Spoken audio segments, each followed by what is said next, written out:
सोते हुए यान के ऊपर मोमोन मंडरा रहा था। वो दोबारा जिंदा हुआ जादूगर जिसकी निगाहों में यान को अपना बनाने का जुनून साफ दिख रहा था। उसके लिए यान का शरीर कोई इंसान नहीं बल्कि एक इनाम था, एक ऐसी चीज जिस पर उसे कब्जा करना था और इस्तेमाल करना था। उसकी मौजूदगी पूरे कमरे पर किसी भारी बोझ की तरह महसूस हो रही थी, जैसे वो बड़े सब्र के साथ सही मौके का इंतजार कर रहा हो। शायद यान को लगा होगा कि वो जादूगर हार मान चुका है या गायब हो गया है, लेकिन सच तो बहुत कड़वा था। पिछले 2 सालों में मोमोन ने हर छोटे मौके और हर कमजोरी का फायदा उठाकर धीरे धीरे अपनी ताकत बढ़ा ली थी।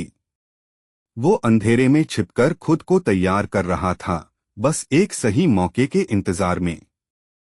अपनी जादुई शक्तियों का सहारा लेते हुए मोमोन ने अपनी दहकती हुई डरावनी आंखों से उस होनहार कैडेट को ऐसे देखा जैसे वो उसके आर पार देख लेना चाहता हो। वो अभी अपनी सारी चालें नहीं चलना चाहता था, वो बस उसके मन में डर का एक बीज बोना चाहता था। उसकी नजरें कह रही थीं, मैं अभी भी यही हूं और मैं तुम्हें समझ रहा हूं। उस जादूगर ने धीरे से हवा में कुछ चमकते हुए निशान बनाए और सोते हुए यान पर एक जादू सा बुन दिया। वो निशान जंजीरों की तरह गोल गोल घूमने लगे, जैसे यान के दिमाग में घुसने का कोई गुप्त रास्ता ढूंढ रहे हों। उसकी नीयत बहुत खराब थी, वो यान के दिमाग पर कब्जा करके उसे अपनी कठपुतली बनाना चाहता था। मोमोन को कोई जल्दी नहीं थी। उसने सोचा था कि वो धीरे धीरे यान का कंट्रोल छीनेगा, जैसे पेड़ की छाल उतारते हैं, जब तक कि यान बिल्कुल बेबस न हो जाए।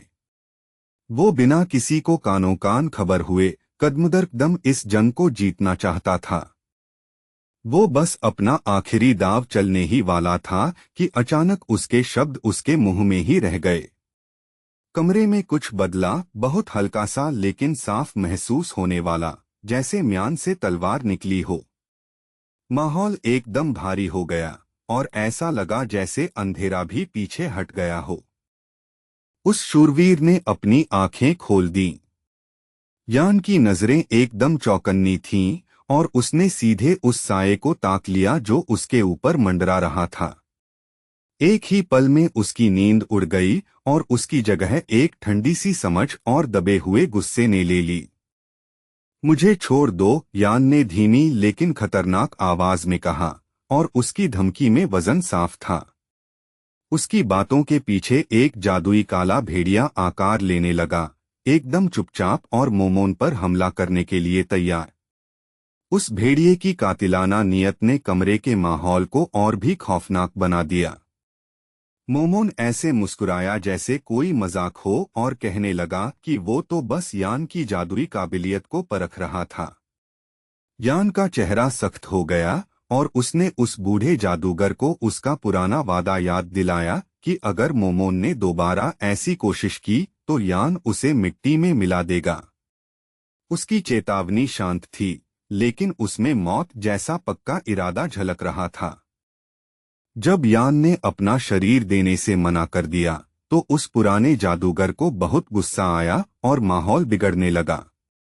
यान भी उस पर हमला करने ही वाला था कि तभी बाहर से एक आवाज आई। किसी ने पूछा कि क्या कैडेट ट्रेनिंग पर है। वो आवाज इस तनावपूर्ण माहौल में किसी घंटी की तरह गूंजी जिसे अनदेखा करना मुमकिन नहीं था। यान बेडरूम के दरवाजे की तरफ बढ़ा। वो थोड़ा चौकन्ना था और हैरान भी कि इतनी रात को कौन आया है। उसे समझ नहीं आया कि इस वक्त जब अच्छे अच्छे कैडेट्स सो रहे होते हैं तब कौन आ सकता है। बाहर गलियारे का सन्नाटा भी कुछ अजीब सा लग रहा था, जैसे कोई राज छिपा हो। आखिरकार उस स्पेशल फोर्सेस कैडेट के कमरे का दरवाजा हल्का सा खुला, जैसे रात खुद सावधानी बरत रही हो। कमरे में बाहर की ठंडी हवा और पत्थरों की महक आई। यान का हाथ फौरन अपने हथियार के करीब पहुंच गया ताकि जरूरत पड़ने पर वो उसे तुरंत उठा सके। दरवाजे पर इंस्ट्रक्टरों का एक असिस्टेंट खड़ा था, एकदम सीधा और अनुशासन में। उसने बस इतना कहा कि चीफ इंस्ट्रक्टर डेमियन अभी यान को ढूंढ रहे हैं। बात तो सरकारी सी लग रही थी, लेकिन इतनी रात को बुलाना कुछ शक पैदा कर रहा था। उस असिस्टेंट ने चेहरे पर एक मामूली सा मास्क लगा रखा था जिससे उसके कोई जज्बात नजर नहीं आ रहे थे, पर उसकी आंखें बड़ी गौर से यान को देख रही थीं। उसने यान को अपने पीछे आने का इशारा किया ताकि वो उसे बिना किसी देरी के चीफ इंस्ट्रक्टर डेमियन के पास ले जा सके। बाहर स्पेशल यूनिट की गली एकदम खाली और शांत पड़ी थी, जैसे उस पर सन्नाटे की चादर बिछ गई हो। कोई कदम नहीं, कोई आवाज नहीं, बस दूर से आती हवा की हल्की सरसराहट। चारों तरफ घना और दम घोंटने वाला अंधेरा छाया हुआ था, जैसे दुनिया की आवाज ही खो गई हो। बिल्डिंग की सारी खिड़कियां अंधेरी और बेजान थीं, जैसे कोई सोता हुआ किला हो। वहां रहने वाला हर शख्स गहरी नींद में था। सन्नाटा इतना गहरा था कि यान को अपनी सांसों की आवाज भी बहुत तेज सुनाई दे रही थी। उस मास्क वाले आदमी के पीछे चलते हुए यान ने पूछा कि उसे इतनी रात को क्यों बुलाया जा रहा है, खास तौर पर तब जब एग्जाम खत्म हो चुके हैं। वो घबराया हुआ नहीं था, बस उसे शक हो रहा था और वो बिना वजह किसी के पीछे नहीं जाना चाहता था। लेकिन उस आदमी ने कोई जवाब नहीं दिया, बस चलता रहा। जिस रास्ते से वो जा रहे थे, वो यान को कुछ ठीक नहीं लग रहा था।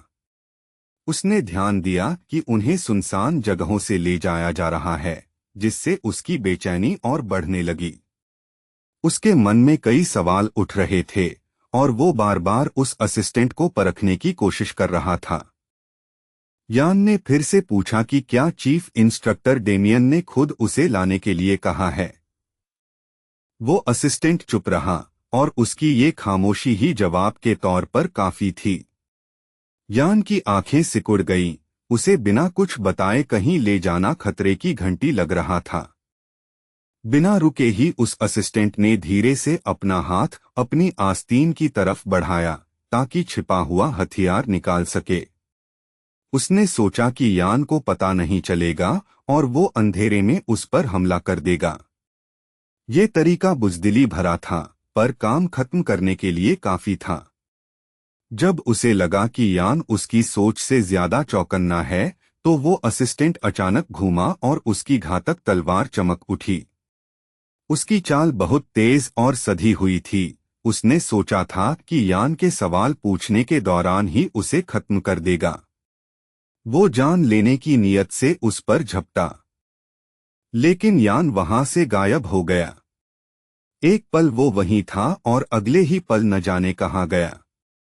उस धोखेबाज कर्मचारी की तलवार बस हवा में लहराकर रह गई और वो हक्का बक्का रह गया कि उसका शिकार कहाँ गया। तभी यान अचानक उस हमलावर के पीछे खड़ा हो गया, इतना करीब कि वो आदमी उसकी मौजूदगी महसूस कर सकता था। यान सिर्फ दिमाग का तेज नहीं था, वो लड़ाई के मैदान में किसी साये की तरह चलता था। गली में एक अजीब सी तेज रोशनी चमकी और यान को एक नए दुश्मन का मुकाबला करना पड़ा। डार्क स्पिरिट के 7वें रूप का इस्तेमाल करते हुए यान ने बड़े ही सलीके से हमला किया। उसकी ताकत एक काले साये की तरह फूटी और सीधे उस हमलावर को जा लगी। वो हमलावर इतनी दूर जा गिरा जैसे उसे खुद रात ने पीछे धकेल दिया हो। हमलावर जमीन पर इतनी जोर से गिरा कि उसकी सांसें उखड़ गईं। वो हैरान होकर घुटनों के बल बैठ गया और यान को देखने लगा, जो बिना किसी घबराहट के वहां मजबूती से खड़ा था। दोनों के बीच का फर्क साफ था, एक असली शिकारी था तो दूसरा सिर्फ साजिश रचने वाला। थोड़ी दूर से सीनियर इंस्ट्रक्टर जेक अपनी नजरें गड़ाकर यान को देख रहा था। वो ये जानना चाहता था कि क्या कैडेट को भनक लगी है कि उसके चारों तरफ जाल बिछाया जा चुका है और असली मकसद कुछ और ही है। वो बड़े ध्यान से यान को परख रहा था, जैसे देख रहा हो कि उसने कितनी बड़ी मुसीबत मोल ले ली है। यान को कैसे पता नहीं चलता, इतना कुछ झेलने के बाद। जेक का ये सोचना ही यान की तौहीन थी। अगर जेक सच में छिपना चाहता था तो उसे अपनी ट्रेनिंग बेहतर करनी चाहिए थी ताकि वो और शांत और सलीकेदार बन सके। यान की नज़र में वो आदमी बस पद का रौब झाड़ने वाला एक घमंडी और लापरवाह इंसान था। यान का ध्यान उस ऊर्जा पर गया जो उसके दुश्मन के हथियार से निकली थी। ये कोई आम कातिलाना नियत नहीं थी, बल्कि इसमें एक अलग ही वजन था जो धुएं की तरह हवा में तैर रहा था। उसने उसे गौर से परखा, क्योंकि हर ताकत अपनी एक पहचान छोड़ती है। वो एक खून की तरह लाल तलवार थी जो अंधेरे में किसी ताज़ा घाव की तरह चमक रही थी। यान पहचान गया कि ऐसे हथियार कहाँ इस्तेमाल होते हैं। ये क्रूरता और मौत देने के काम आते हैं, जिसे अक्सर न्याय का मुखौटा पहनाया जाता है। इसे यहाँ गली में देखकर उसका शक यकीन में बदल गया। जेक की आंखों में आंखें डालकर यान ने पूछा, क्या तुम सच में सीनियर इंस्ट्रक्टर हो या बस ये नाम ओढ़े हुए हो? और क्या चीफ इंस्ट्रक्टर डेमियन को इस हमले के बारे में पता है, या ये तुम्हारी अपनी कोई गद्दारी है? उसके सवाल शांत थे, लेकिन सीधे निशाने पर लगे। जब यान ने कहा कि एक सीनियर इंस्ट्रक्टर का ऐसा बर्ताव बिल्कुल गलत है, तो जेक मन ही मन गालियां देने लगा। यान ने उसे अनुशासन और बदनामी का डर भी दिखाया, जिसे जेक झेल नहीं सकता था। अपनी पोल खुलने के डर से जेक का गुस्सा और बढ़ गया। जेक को लगता था कि 5वीं रैंक मिलने के बाद यान बहुत घमंडी हो गया है और खुद को अछूत समझने लगा है। उसे लगा कि यान और उसके जैसे बाकी लोग एग्जाम में बस किस्मत की वजह से जीत गए। जेक का मानना था कि किस्मत की वजह से ये कैडेट्स ज्यादा ही हवा में उड़ रहे हैं, और ऐसे लोगों को ठिकाने लगाना आसान होता है। जेक के इशारे पर अंधेरे से वर्दी पहने कई लोग बाहर आए और यान को किसी शिकारी कुत्ते की तरह घेर लिया। उनके जूतों की आवाज नहीं आ रही थी और वो पूरी तरह तैयार थे। जेक बस ये देखना चाहता था कि जब इतने सारे लोग एक साथ हमला करेंगे तब यान का ये तेवर कब तक टिकता है। यान हल्का सा मुस्कुराया, पर ये खुशी की मुस्कान नहीं थी। उसे समझ आ गया था कि इतने सारे लोगों से अकेले लड़ना भारी पड़ सकता है, वो भी तब जब सब कुछ अचानक हुआ हो। ये हार नहीं थी, बल्कि वो बस हालात का अंदाजा लगा रहा था कि आगे क्या होने वाला है। जल्द ही उस गली में फिर से सन्नाटा छा गया, जैसे अंधेरे ने उस पूरी लड़ाई को निगल लिया हो। वहां अब कोई शोर नहीं था, बस जाते हुए कदमों की हल्की गूंज बाकी रह गई थी। वो यान जो दानवों से न जाने कितनी जंग जीत चुका था, आज जमीन पर बंधा हुआ बैठा था। उसे रस्सियों या जादुई बंदिशों से जकड़ दिया गया था। उसकी सांसें तो काबू में थीं, पर वो तनाव में था। इस बार वो दुश्मनों की ताकत से नहीं, बल्कि उनकी साजिशों से हार गया था। मोमोन पास ही मंडरा रहा था। वो समझ नहीं पा रहा था कि यान ने हार क्यों मान ली, जबकि वो सबको मार सकता था। उसे यान का ये सब्र समझ नहीं आया। फिर भी उसने यान को चुप रहने को कहा, जैसे उसे लगता हो कि खामोशी ही सब ठीक कर सकती है। बंधे होने के बावजूद यान ने जेक से पूछा कि वो ये सब क्यों कर रहा है। जेक के आसपास खड़े उसके साथी घबरा रहे थे और अपने कप्तान से कह रहे थे कि काम जल्दी खत्म करके यहाँ से निकलना चाहिए। उनकी जल्दबाजी से साफ पता चल रहा था कि वो डरे हुए हैं। जेक ने बड़ी बेरहमी से पूछा कि क्या तुम सच में वजह जानना चाहते हो? यान ने बिना झिझक कहा, हाँ, क्योंकि वो समझना चाहता था कि उससे कहाँ गलती हुई जिसकी वजह से आज उसकी गर्दन पर तलवार है। बंधे होने के बाद भी उसकी नजरें स्थिर थीं। फिर जेक उसके करीब आया और पूछा कि क्या उसे याद है 2 साल पहले क्या हुआ था। उस सवाल में पुरानी नफरत और अनसुलझा दर्द भरा था। ऐसा लगा जैसे बीता हुआ कल फिर से उस गली में लौट आया हो। जेक ने उस दिन का जिक्र किया जब यान और दूसरे कैडेट्स भाग निकले थे और उन्हें पकड़ने के लिए पूरी फौज लगा दी गई थी। इंस्ट्रक्टरों को किसी शिकारी की तरह उनके पीछे भेजा गया था। वो सब कुछ कायदे कानून के नाम पर हो रहा था, लेकिन उसका अंत लाशों के ढेर पर हुआ। आखिर में वो लोग यान के हाथों मारे गए, उस वक्त जब यान बस अपनी जान बचाने के लिए लड़ रहा था। जेक की आवाज में कड़वाहट बढ़ गई जब उसने अपनी छोटी बहन के बारे में बताया। वो भी उन्हीं लोगों में शामिल थी जो यान को पकड़ने गए थे और वो कभी वापस नहीं लौटी। जेक को यकीन था कि यान को उसका चेहरा याद नहीं होगा, क्योंकि यान जैसे लोग अपने पीछे लाशें छोड़ आते हैं। लेकिन वो जेक के लिए बहुत मायने रखती थी। वो अपने ग्रुप की लीडर थी और बहुत काबिल थी। जेक के लिए उसका नाम सिर्फ एक याद नहीं, बल्कि एक ऐसा जख्म था जो कभी भर नहीं सकता। जेक कुछ भी नहीं भूला था। उसे लगा कि उसकी बहन की जान यान जैसे कीड़े की वजह से गई, और यही सोच 2 सालों में बदले की आग बन गई। उसे अपनी बहन का तड़पता हुआ चेहरा और उसकी आंखों की नफरत आज भी याद थी। अब जब यान उसके कदमों में बंधा पड़ा था, जेक उसे मारकर अपना बदला खून से चुकाने के लिए तैयार था। सीनियर इंस्ट्रक्टर जेक ने उस खून जैसी लाल तलवार को जोर से पकड़ लिया। गली की धुंधली रोशनी में तलवार की चमक बड़ी डरावनी लग रही थी। उसने पूरे पक्के इरादे के साथ तलवार चलाने की तैयारी की। उसे लगा कि वो बस अब यान का खेल खत्म ही कर देगा। बदले की आग और घमंड ने उसके हाथ को मजबूती दी, जैसे ये खून करना कोई ऐसा काम हो जिसकी उसने बरसों से तैयारी की थी। यान वहीं जमीन पर बंधा बैठा था, पर उसके चेहरे पर जरा भी शिकन नहीं थी। न वो छटपटाया, न ही उसने कोई भीख मांगी। उसने बस अपनी नजरें उठाईं और बड़े आराम से कहा कि वे उसे छोड़ दें। उसकी ये बात एकदम जायज लग रही थी, जैसे कोई इंसान अपने दुश्मनों को ये मौका ही नहीं देना चाहता कि वे उसे डरा हुआ देखें। एक चीख के साथ जेक ने वो धारदार तलवार यान के ऊपर उठाई। उसने जानबूझकर थोड़ा वक्त लिया ताकि यान के मन में डर बैठ सके। अगर उसे डर लगता तो वो अपनी बहन की मौत का बदला यान की जान लेकर चुकाना चाहता था। उसका दुख अब एक पागलपन में बदल चुका था।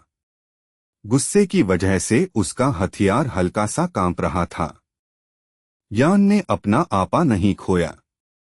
बिना पलक झपकाए उसने पल भर में उस जादुई काले भेड़िए को बुला लिया, उस पुराने साथी को जिसने न जाने कितनी बार उसे मौत के मुंह से निकाला था। अंधेरा गहराया, आंखें चमकीं और उस शिकारी की मौजूदगी से पूरी जगह भर गई, जैसे खुद काली रात ने कोई रूप ले लिया हो। ब्लैक ड्रैगन स्वॉर्ड तकनीक का इस्तेमाल करते हुए यान ने सही वक्त पर उस हमले को रोक दिया। वो काला भेड़िया आगे बढ़ा और बड़ी बेदर्दी से जेक की तलवार को ही निगल गया, जैसे फौलाद उसके लिए किसी हड्डी से ज्यादा कुछ न हो।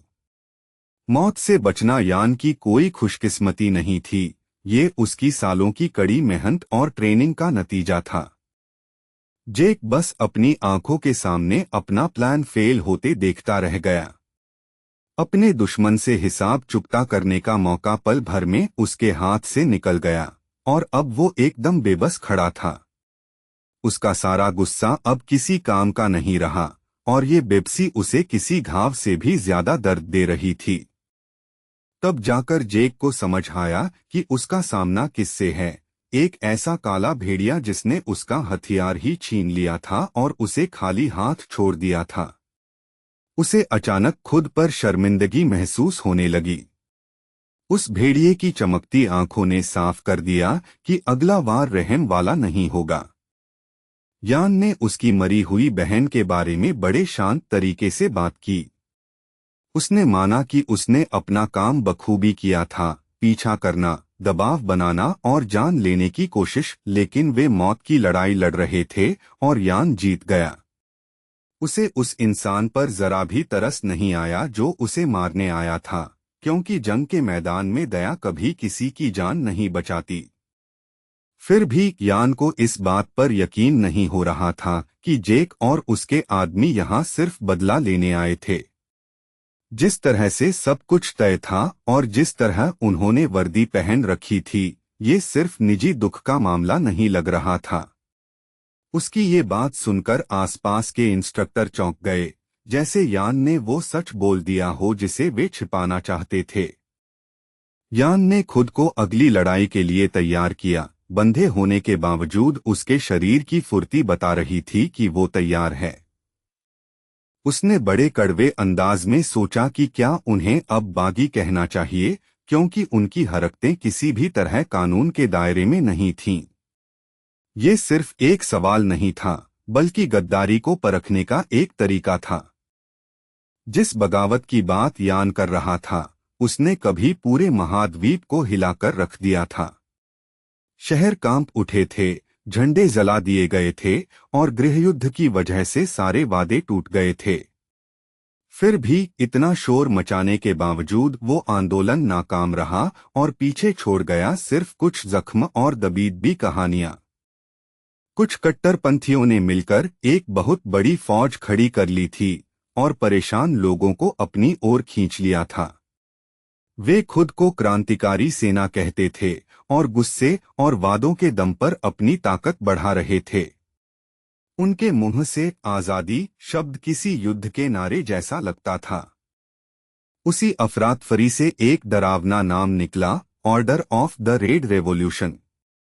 ये नाम उनके साथियों की तलवारों की वजह से पड़ा था, जो लोगों को डराने के लिए काफी थीं।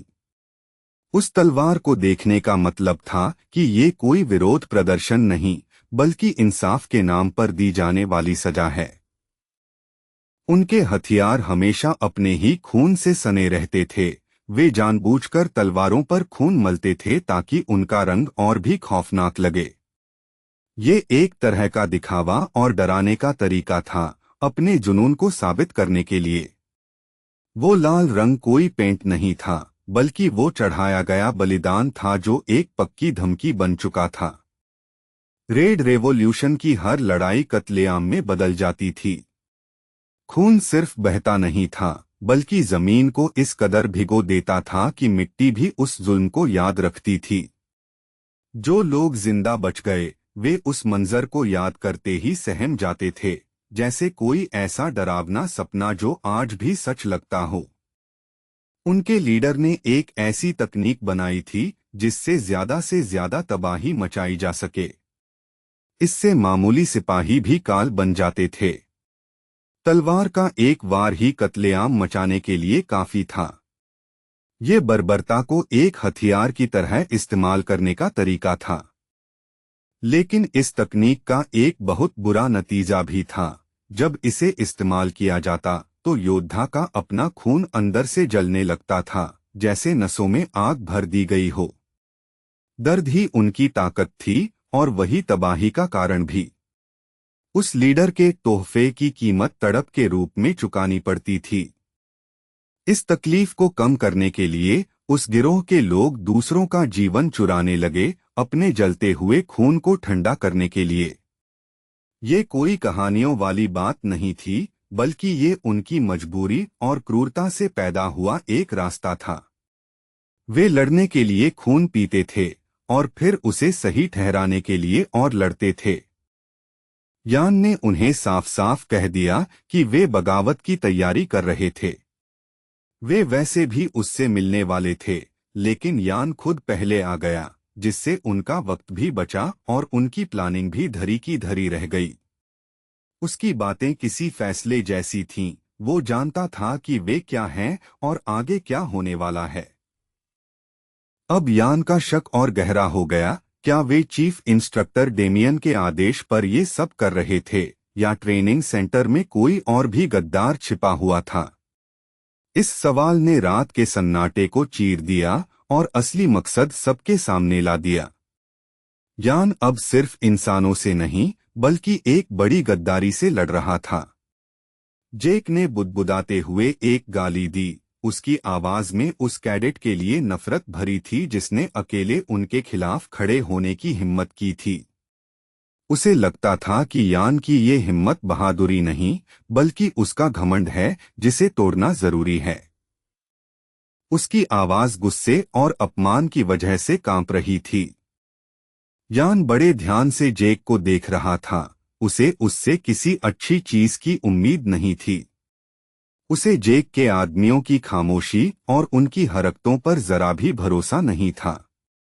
यान का एक एक अंग अगली गद्दारी के लिए तैयार था, क्योंकि उसे धोखे की आहट पहचानना आता था। जेक को समझ नहीं आ रहा था कि यान को इतना सब कैसे पता है, वो कैसे अंधेरे से सच खींचकर बाहर ले आता है। पर जब यान ने उस बगावत का नाम लिया, तो जेक ने तय किया कि वो उसे मार देगा, जैसे ये उसका हक हो। जेक के लिए यान को चुप करना कोई खून नहीं, बल्कि एक जरूरत बन गया था। फिर उस विलेन ने अपने साथियों को आदेश दिया, रेड रेवोल्यूशन को यहीं इसी गली में शुरू करो। कई लोगों ने अपनी भारी तलवारें निकाल लीं, जिनकी आवाज सन्नाटे में साफ गूंजी। ये आवाज उनके इरादे बयां कर रही थी, और रात की खामोशी ने जैसे उन्हें जवाब दिया। अपने चारों ओर खड़े अपराधियों को देखते हुए यान को एक सुकून सा महसूस हुआ कि सब कुछ वैसा ही हो रहा है जैसा उसे शक था। वो साथ चलना, वो मास्क, वो खामोशी, ये सब एक जाल था। और अब जब जाल सामने आ चुका था, तो यान ने भी खुद को पूरी तरह से ढीला छोड़ दिया। यान के पास एक लाल जादुई रोशनी वाली तलवार चमक उठी, जो अंधेरे में किसी खूनी सूरज की तरह लग रही थी। वो रोशनी सुकून देने वाली नहीं थी, बल्कि वो हिंसक और डरावनी थी। उस लाल चमक ने पूरी गली को खौफनाक बना दिया। हथियारबंद लोगों ने यान के चारों तरफ घेरा कड़ा कर दिया। उनके ठंडे हथियारों से जादुई बिजली सी कड़क रही थी।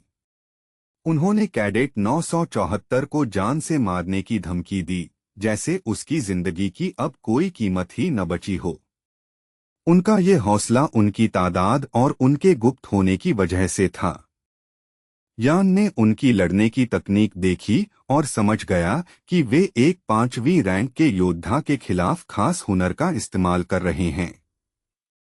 अब ये सिर्फ कोई ट्रेनिंग या गिरफ्तारी नहीं थी, बल्कि ये जान लेने की एक सीधी साजिश थी। और अगर उन्होंने लड़ाई चुनी थी, तो यान भी उसी अंदाज में जवाब देता, बिना किसी हिचकिचाहट के।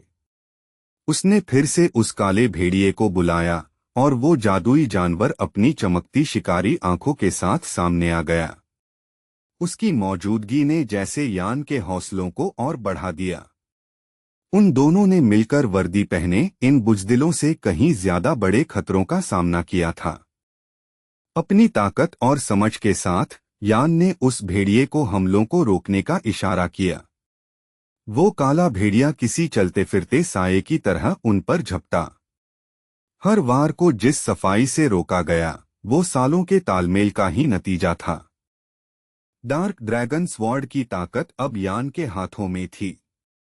उसने उस तलवार की पुरानी साख का इस्तेमाल किया और हर हमलावर का सामना करने के लिए तैयार हो गया। उसकी मुद्रा ही एक वादा थी, अगर उन्हें खून चाहिए तो वो उन्हें उसमें डुबो देगा। जेक फटी आंखों से यान को देखता रह गया। उसे अपनी आंखों पर यकीन नहीं हो रहा था। उसने सोचा था कि एक फंसा हुआ कैडेट उसे मिलेगा जिसे मारना आसान होगा, लेकिन इसके बजाय उसने एक ऐसा योद्धा देखा जो तूफान के बीच खड़ा होकर बिजली का रुख मोड़ रहा था। अचानक चीफ इंस्ट्रक्टर डेमियन उस लड़ाई के बीच में एक कहर की तरह टूट पड़े। उनकी ताकत देखकर सब सन्न रह गए। लोगों को यकीन नहीं हो रहा था कि इतनी कम उम्र में कोई इतना ताकतवर कैसे हो सकता है। उनके हमले में एक अलग ही धमक और काबिलियत थी। फिर भी यान, जो अब एलीट कैडेट्स में गिना जाता था, गली में खड़ा होकर अपनी जादुई तलवार बड़ी सफाई से चला रहा था। उसकी फुर्ती और हौसला कमाल का था। उसके हर वार के साथ ताकत की काली लहरें और भी डरावनी और भारी होती जा रही थीं। एक मोड़ पर जादुई काली धाराओं ने जैसे उन गुंडों को निगल लिया, जिससे उनके चेहरे और शक्लें धुंधली पड़ गईं। वो अंधेरा खाली नहीं था, उसमें जान थी जो उनके फेफड़ों और हौसलों को दबा रही थी। उस सन्नाटे में उनकी धमकियां अब बहुत छोटी लगने लगी थीं।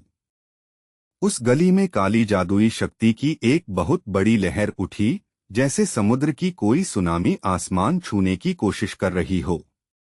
उसने तारों की रोशनी तक को ढक लिया और पल भर के लिए ऐसा लगा जैसे पूरी दुनिया अंधेरे में समा गई है। आसपास की इमारतें भी उसके सामने बौनी लग रही थीं। फिर धीरे धीरे वो लहर शांत होने लगी। उसने अपना काम कर दिया था। उसने हमलावरों के पूरे ग्रुप को तहस-नहस कर दिया था। जब वो अंधेरा छंटा तो पीछे सिर्फ तबाही और टूटे हुए लोग ही बचे थे। जेक एक दीवार के पास जमीन पर बैठा था। वो एकदम सुन्न पड़ चुका था। उसका चेहरा ऐसा था जैसे उसके साथ बहुत बड़ा धोखा हुआ हो। उसके आसपास उसके साथी बिखरे पड़े थे और वो गली अब अचानक बहुत बड़ी और खामोश लगने लगी थी। जेक को अच्छी तरह याद था कि यान ने सिर्फ एक बार अपनी तलवार चलाई थी, एकदम साफ और सटीक वार। फिर भी उस एक ही हरकत ने सबको ढेर कर दिया था। इस सादगी ने उसे किसी भी कत्लेआम से ज्यादा डरा दिया था। अब उसे समझ नहीं आ रहा था कि ये मुमकिन कैसे है कि एक अकेले लड़के ने सबको धूल चटा दी। उसके पास इसका कोई जवाब नहीं था, सिर्फ दानव ही ऐसा कर सकते हैं। उसे घबराहट में एहसास हुआ कि उसने शुरू से ही गलत शिकार का पीछा किया था। यान और उसके साथ खड़े उस विशाल काले भेड़िए को देखकर जेक के मुंह से एक गाली की तरह दानव शब्द निकला। ये बात उसने नफरत में कही थी, पर उसमें एक खौफ भी था। उस पल यान कोई कैडेट नहीं, बल्कि तबाही का दूसरा नाम लग रहा था। पूरी तरह से चकराया हुआ जेक ये समझने की कोशिश कर रहा था कि उसे हराने वाला आखिर है कौन। उसने खुद को यकीन दिलाया कि यान पक्का साम्राज्य का कोई जासूस होगा जिसे कैडेटों के बीच छिपाकर रखा गया है। डर की वजह से वो सच मानने के बजाय कोई कहानी गढ़ना ज्यादा आसान समझ रहा था।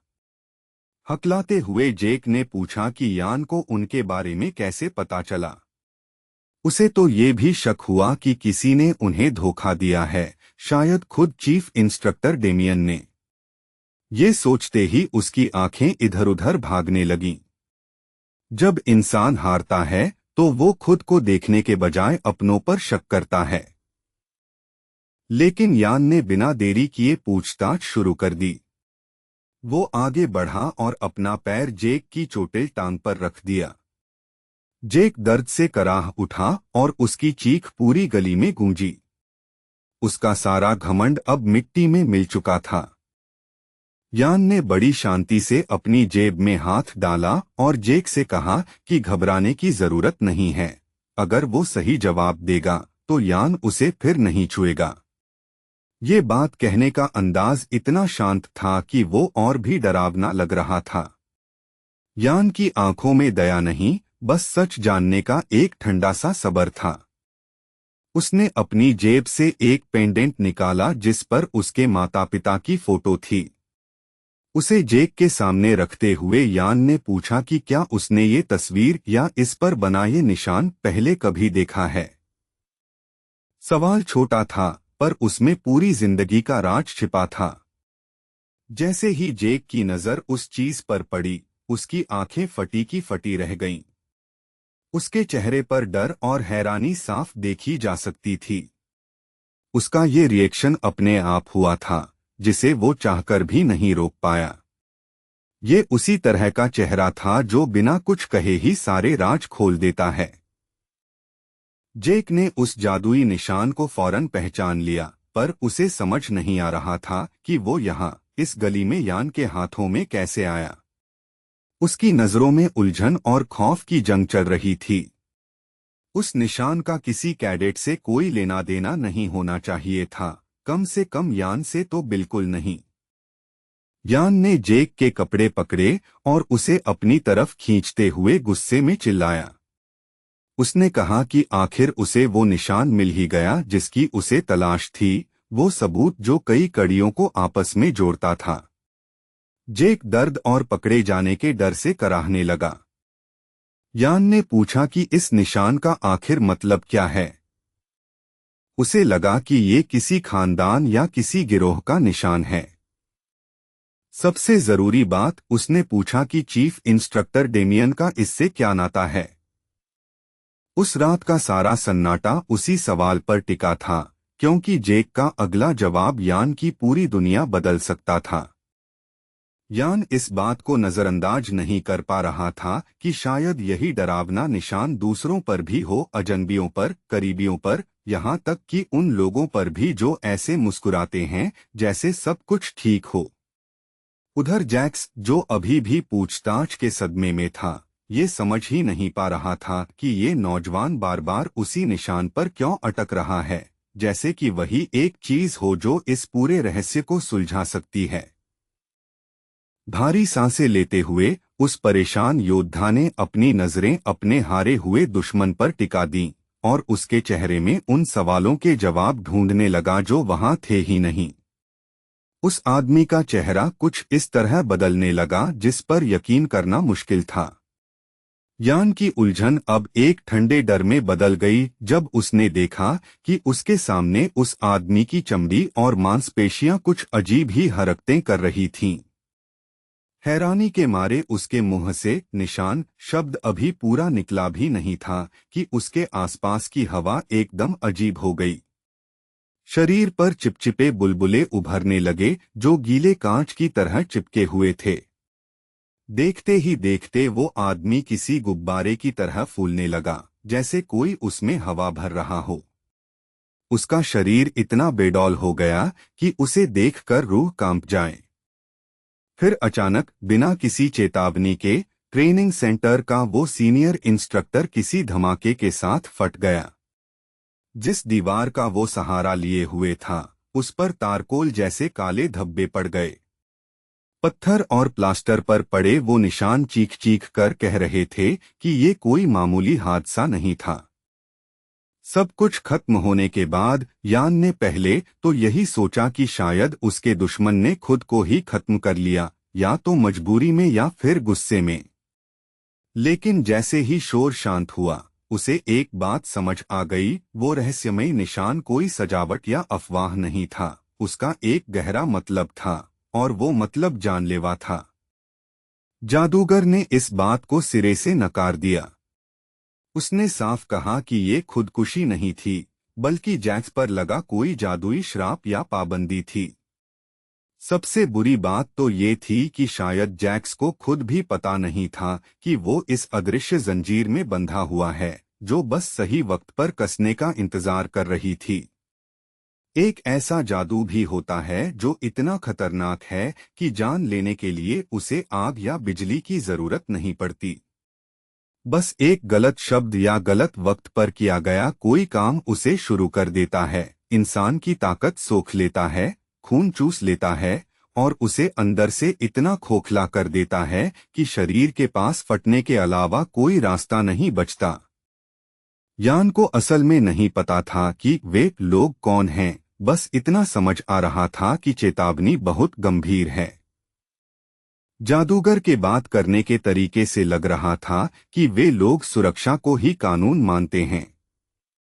उसने दबे शब्दों में यान को इशारा दिया ताकि वो किसी ऐसी गलती से बच सके जो उसकी जान ले ले। जो कुछ भी यान ने देखा था, उसके बाद उसे समझ आया कि उसे एक सुराग मिल गया है। हालांकि वो सुराग कोहरे में दिखने वाली किसी धुंधली रोशनी जैसा था, फिर भी उसकी अहमियत थी। अंधे होकर उसी जाल में फंसने से तो अच्छा था कि उसके पास कम से कम एक छोटा सा सुराग तो है। यान समझ गया कि वो निशान चीफ इंस्ट्रक्टर और उस बगावत से जुड़ा है जिसकी सुगबुगाहट साम्राज्य के अंदर शुरू हो चुकी है।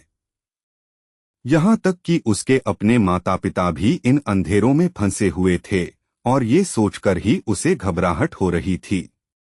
उसके मन में एक बहुत बुरा ख्याल बैठ गया और उसने ठान लिया कि वो इंस्ट्रक्टर कमांडर डेमियन को एक एक बात बताएगा। जादूगरनी उसे बड़ी गौर से देख रही थी और उसने सीधा सवाल किया, क्या वो अभी डेमियन के पास जाएगा या फिर हिचकिचाएगा? उसका ये पूछना कोई मामूली बात नहीं थी, क्योंकि ये वक्त ही तय करने वाला था कि यान आगे क्या कदम उठाएगा। आखिरकार यान ने उस आदमी के साथियों को मारा था और जिसने भी ये सब साजिश रची है, वो राज दफनाने के लिए यान को भी रास्ते से हटा सकता है। ये भी हो सकता था कि डेमियन ने ही उन लोगों को भेजा हो। ये बात यान के दिमाग में किसी कड़वे सच की तरह खटक रही थी। शक तो था, लेकिन यान को यकीन नहीं हो रहा था कि डेमियन अपने ही छात्र को मारने का हुक्म देगा। उसे कुछ अजीब लग रहा था, जैसे कोई बात फिट न बैठ रही हो। यान के दिल ने उसे इशारा दिया कि जो दिख रहा है शायद वो सच को छिपाने के लिए फैलाया गया भ्रम हो सकता है डेमियन ने उन्हें यह सोचकर भेजा हो कि यान उन्हें हरा देगा, उनकी हार को एक टेस्ट की तरह इस्तेमाल करने के लिए। अपने कंधों में एक खिंचाव महसूस करते हुए यान अपने पीछे खड़े चीफ इंस्ट्रक्टर की तरफ मुड़ा और बड़े सावधानी से पूछा कि क्या उसका सोचना सही है। डेमियन के चेहरे पर वही पुरानी मुस्कान थी जिसने हमेशा यान को भरोसा दिलाया था, लेकिन अब वही मुस्कान कुछ अलग लग रही थी, जैसे कोई मखमल का नकाब हो जिसके पीछे कुछ भी छिपा हो सकता है, चाहे वो तारीफ हो या फिर कोई बड़ा खतरा। उसने इस बात को बड़े आराम से टाल दिया और कहा कि कोई भी समझदार इंसान बिना किसी वजह के अपने ही लोगों को मरने के लिए नहीं भेजेगा। बातें तो सुनने में बहुत सही लग रही थीं, लेकिन हालात बता रहे थे कि इस जादुई दुनिया में समझदारी बस एक कमजोर ढाल है। डेमियन को याद आया कि कैसे जैक्स उसे बार बार उकसा रहा था, जैसे उसे लगता हो कि उसका कोई कुछ नहीं बिगाड़ सकता।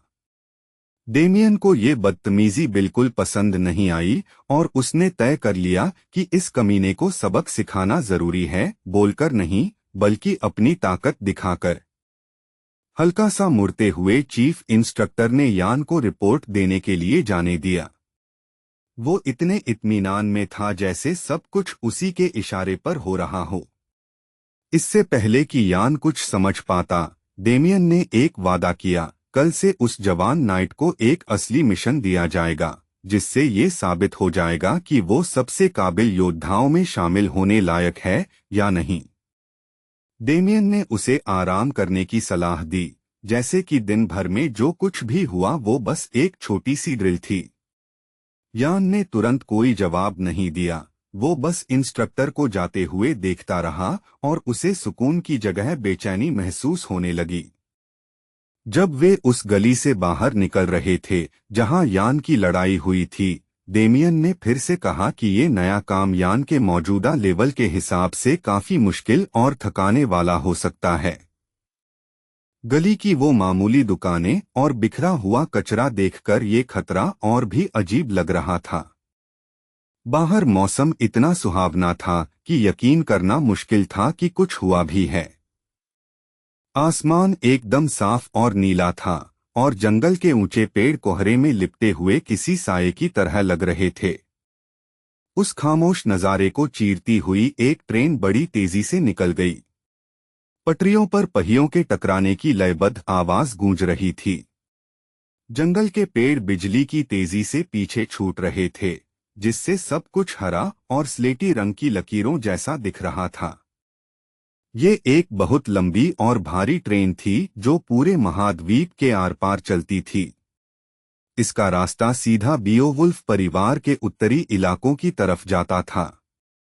वो जगह अपने आप में ही डरावनी थी, ठंडी, दूर और बेरहम। ट्रेन के अंदर खिड़कियों पर सलीके से पर्दे लगे हुए थे ताकि मुसाफिर बाहर के नज़ारों का मजा ले सकें। सब कुछ बड़ा व्यवस्थित था, एक छोटा सा आराम उन लोगों के लिए जो सफर की थकान और रफ्तार से परेशान हो सकते थे। खिड़की के पास सामान रखने वाली जगह पर सूरज की रोशनी तिरछी पड़ रही थी, जिससे वहां रखे सूटकेस चमक रहे थे।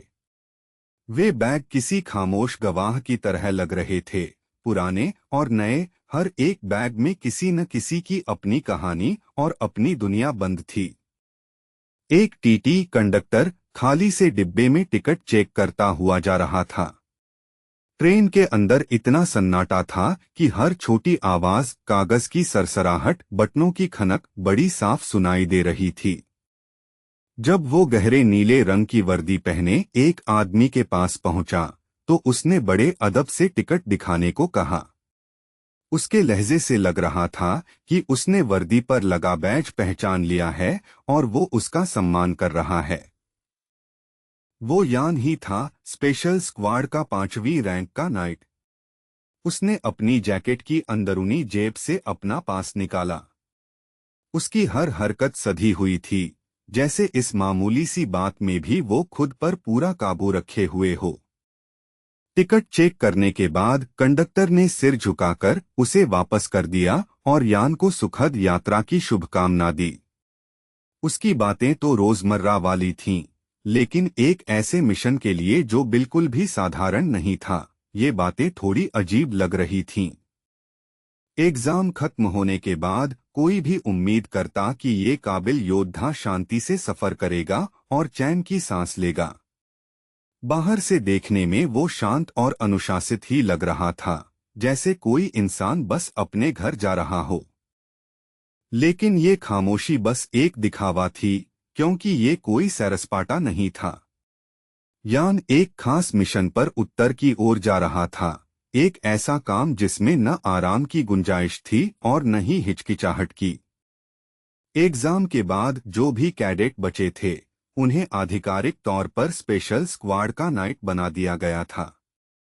कोई बड़ा जश्न नहीं हुआ, कोई ढील नहीं दी गई, बस सीधे काम पर भेज दिया गया, जैसे साम्राज्य अपनी तलवारों को बनते ही इस्तेमाल करना चाहता हो। योद्धाओं को साम्राज्य के चारों कोनों में भेज दिया गया। इसका मतलब था पूरे महाद्वीप को पार करना, अलग मौसम, अलग खतरे और हर मोड़ पर खड़ी मौत। हर इलाके की अपनी चुनौतियां थीं। काशा एवरहेन को 80 सैनिकों के साथ मौत के पूर्व ईस्ट ऑफ डेथ भेजा गया था, जहां की सीमाओं के बारे में कहा जाता है कि वहां मुर्दों का राज है। अजीबोगरीब पश्चिम के इलाके, जहां राक्षसों का डेरा था, वहां रोमन को 50 सिपाहियों के साथ भेजा गया। वो जगह किसी डरावने सपने जैसी थी जहां जिंदा रहने के नियम ही अलग थे। तूफानों से घिरा दक्षिण, जहां समुद्री लुटेरों का राज था, वहां 60 आला दर्जे के सैनिकों को भेजा गया। वो तबाही का वो मंजर था जहां आसमान खुद हमला करता था और समंदर अपने अंदर दुश्मन छिपाए रखता था। और वो बर्फीला उत्तर, जो जंगली कबीलों के पास था, वहां सबसे बेहतरीन नाइट यान को 3 और साथियों के साथ भेजा गया। ये मिशन सम्मान भी था और सजा भी, जैसे साम्राज्य देखना चाहता हो कि क्या यान की काबिलियत उस हड्डी गला देने वाली ठंड को बर्दाश्त कर पाएगी। बहुत कम लोग उत्तर जाने के लिए तैयार हुए थे, और यान जानता था क्यों। कहानियों के मुताबिक वहां इतनी ठंड होती है कि उड़ते हुए ड्रैगन भी जम जाते हैं और उनके पंख कांच की तरह टूट जाते हैं। अजीब बात है कि यान को ये सब अपने लिए अच्छा ही लग रहा था।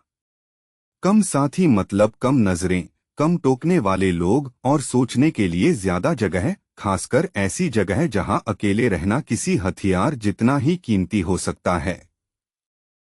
जब उसने अपनी टीम की तरफ देखा, तो उसे कुछ खास भरोसा नहीं हुआ। उन लोगों को देखकर लग रहा था कि ये कोई सोची समझी रणनीति नहीं, बल्कि जानबूझकर पैदा की गई एक उलझन है। उत्तर वाले मिशन पर यान के साथ 6वीं रैंक के नाइट क्रूअल और लोरेना थे, और उनके साथ 8वीं रैंक की नाइट चेरिल भी थी। कागजों पर तो टीम बड़ी संतुलित लग रही थी, पर असल में ये किसी बारूद के ढेर जैसा था। यान को लग रहा था जैसे उसके रास्ते के 3 सबसे बड़े कांटों को एक साथ एक ही जगह बंद कर दिया गया हो। क्रूअल, जिसकी बातों में जहर भरा था, ने लोरेना को राजकुमारी कहकर चिढ़ाया और ताना मारा कि वो सिर्फ बदले की आग में यान के साथ चिपकी हुई है। वो बदतमीज नाइट बिना रुके अपनी गंदी बातें जारी रखे हुए था और दूसरों को परेशान देखकर उसे बड़ा मजा आ रहा था। लोरेना ने उसकी बातों का जवाब नहीं दिया, बस उसे देखती रही। उसे शायद समझ आ गया था कि जहर का सबसे अच्छा इलाज उसे नजरअंदाज करना ही है। शांत और भोली सी चेरिल ने क्रूअल से तमीज से बात करने को कहा। उसने दबे लहजे में ये भी जता दिया कि शायद लोरेना भी वही सोच रही है जो चेरिल ने बोल दिया। ये सुनते ही क्रूअल का पारा चढ़ गया। चेरिल की बात सुनते ही क्रूअल भड़क गया, जैसे उसकी किसी ने बेइज्जती कर दी हो। उसने उसे एक नौकरानी की तरह दुत्कारा। चेरिल को ये बात बहुत चुभी और वो तुरंत खुद को बेगुनाह साबित करने और अपनी इज्जत बचाने की कोशिश करने लगी। उस 8वीं रैंक की लड़की ने अपना नाम दोहराया जैसे वो अपनी पहचान साबित करना चाहती हो। फिर उसने बताया कि कैसे वो और लोरेना ब्लेड रिज के टेस्ट के दौरान दोस्त बने थे। उसकी आवाज में गर्व भी था और एक तरह की मासूमियत भी। जब लोरेना ने चेरिल को बचाया था तो वो उसका एहसान मानने लगी और उसकी वफादार बन गई। तब से जहां भी लेडी बीओवुल्फ जाती, चेरिल उनके साथ होती। इसलिए जब उसने क्रूअल को अपना गंदा मुंह बंद रखने को कहा तो उसे लगा कि वो वही कह रही है जो लोरेना खुद कहना चाहती थी। पर क्रूअल चेरिल के मुंह से सच भी नहीं सुनना चाहता था। वो चाहता था कि लोरेना खुद उसे झिड़के, क्योंकि तभी उसके अंदर की वो अजीब सी भूख शांत होती कि कोई उसे टक्कर दे रहा है। उसके बाद वो नीच नाइट धमकियों पर उतर आया और चेरिल को डराने लगा। यान को ये सब देखकर बहुत चिढ़ हो रही थी। वो सोच रहा था कि ये लोग अनुशासित सैनिकों की तरह शांति से सफर क्यों नहीं कर सकते, बच्चों की तरह क्यों लड़ रहे हैं। अपने साथी को घूरते हुए यान ने गौर किया कि क्रूअल की नजरें असल में लोरेना पर थीं ही नहीं, न फिक्र में, न सम्मान में और न ही असली नफरत में। क्रूअल ने उत्तर का इलाका किसी खास निजी वजह से चुना था और वो वजह उसे एक साथी कम और एक चलती फिरती मुसीबत ज्यादा बना रही थी। ये सब यान की वजह से था, उसी लड़के की वजह से जो कभी उसके साथ एक ही बेंच पर ऐसे बैठा था जैसे ये कोई बड़ी बात न हो, जैसे वे एक पल के लिए बराबर हों। क्रूअल ड्वाइट के लिए वो मामूली सा पल जिंदगी भर की बेइज्जती बन गया। उसने उत्तर के इलाकों को सिर्फ एक घटिया मौके के लिए चुना था, यान का गला दबाकर उसे खत्म करने के लिए। क्रूअल ड्वाइट अपनी पहली मुलाकात को बार बार याद करता रहता, जैसे किसी तलवार को तेज करने के लिए उसे परखा जाता है। अब उसे साफ समझ आ गया था कि उसकी नफरत वहीं से शुरू हुई थी, जब उसने पहली बार ट्रेनिंग सेंटर के उस नए रंगरूट यान को देखा था। यान के चलने फिरने के उस खामोश अंदाज ने क्रूअल को बिना कुछ कहे ही छोटा महसूस करा दिया था। और वो शर्मनाक वाकया तो वो कभी भूल ही नहीं सकता था। यान चुपके से उसके पीछे आया था और उसका कान ऐसे पकड़ लिया था जैसे किसी बच्चे को सजा दे रहा हो। उस एक मामूली सी हरकत ने क्रूअल की इज्जत मिट्टी में मिला दी थी। उस दिन के बाद से यान का होना उसे हर वक्त खटकने लगा, जैसे कोई फांस चुभ गई हो जो वक्त के साथ और गहरी होती जा रही थी। अब वे ट्रेनिंग सेंटर के नियमों, टाइम टेबल और उस्तादों की नजरों से दूर थे। यहाँ ट्रेन की पटरी पर नफरत से भरा ये शख्स कभी भी हमला कर सकता था। टीम वर्क का जो दिखावा था वो उसके गुस्से के आगे किसी भी वक्त टूट सकता था। उस अमीर नाइट ने अपनी चादर के नीचे हाथ डाला और बड़ी आसानी से एक तेज धार वाली तलवार निकाल ली। ट्रेन की रोशनी में वो चमक उठी। उसकी नीयत साफ थी, वो यान को उस तंग जगह पर मारना चाहता था जहां चीखें ट्रेन के शोर में दबकर रह जाएं। लेकिन क्रूअल अपनी इस नफरत को छिपा नहीं पाया, क्योंकि उसका जुनून ही उस पर भारी पड़ गया। वो हिचकिचाया, हिसाब लगाने लगा, मजे लेने लगा, ये सोचने लगा कि कितनी बार वार करना चाहिए, जब तक कि उसकी आंखों में एक पागलपन सा न दिखने लगा। ऐसा लग रहा था जैसे उसे हमला करने से ज्यादा उसके ख्याल में मजा आ रहा हो। पास ही बैठे यान ने बड़ी शांति से एक मामूली सा सवाल पूछकर उसका ध्यान भंग कर दिया। उसने पूछा कि क्रूअल उसे कितने वार करने देगा। उसकी बातों में एक तिरस्कार था, जैसे यान ने नतीजा पहले ही तय कर लिया हो और बस ये देख रहा हो कि खेल किस रफ्तार से चलेगा। यान ने फौरन जवाब मांगा, नाटक की कोई गुंजाइश नहीं छोड़ी। अचानक हुए इस सवाल से क्रूअल घबरा गया और लड़खड़ाते हुए एक बुदबुदाया, जैसे अपनी ही हिचकिचाहट में फंस गया हो। उसकी आवाज डगमगा रही थी और वो अपनी बची कुची इज्जत बचाने की कोशिश कर रहा था। यान ने बिना पलक झपकाए उस बात को नकार दिया। उसी पल उसने क्रूअल के चेहरे पर एक जोरदार मुक्का जड़ा। वार इतना तेज था कि क्रूअल का सिर घूम गया और उसकी तलवार वाला हाथ ढीला पड़ गया। यान ने उसे पल भर में एक कड़ा सबक सिखा दिया था। इस बीच ट्रेन पूरी रफ्तार से आगे बढ़ती रही, बियोवुल्फ परिवार के उत्तरी इलाकों की ओर। ट्रेन जितनी आगे जाती, सामने का नजारा उतना ही ठंडा होता जाता, जैसे वो जगह खुद अपने साथ कोई बुरा अंदेशा लेकर आ रही हो। लड़कों के झगड़े को मामूली बात समझकर नजरअंदाज करते हुए लेडी लोरेना खिड़की के बाहर देखती रहीं। वो बाहर के बदलते नजारे, खेत, पेड़, दूर के पहाड़ देख रही थीं। हर गुजरता हुआ नजारा उनकी उन यादों को ताजा कर रहा था जिनका वे सामना नहीं करना चाहती थीं। उन्होंने नहीं सोचा था कि वे इतनी जल्दी घर लौटेंगी, खासकर उन सब बातों के बाद जो हुई थीं।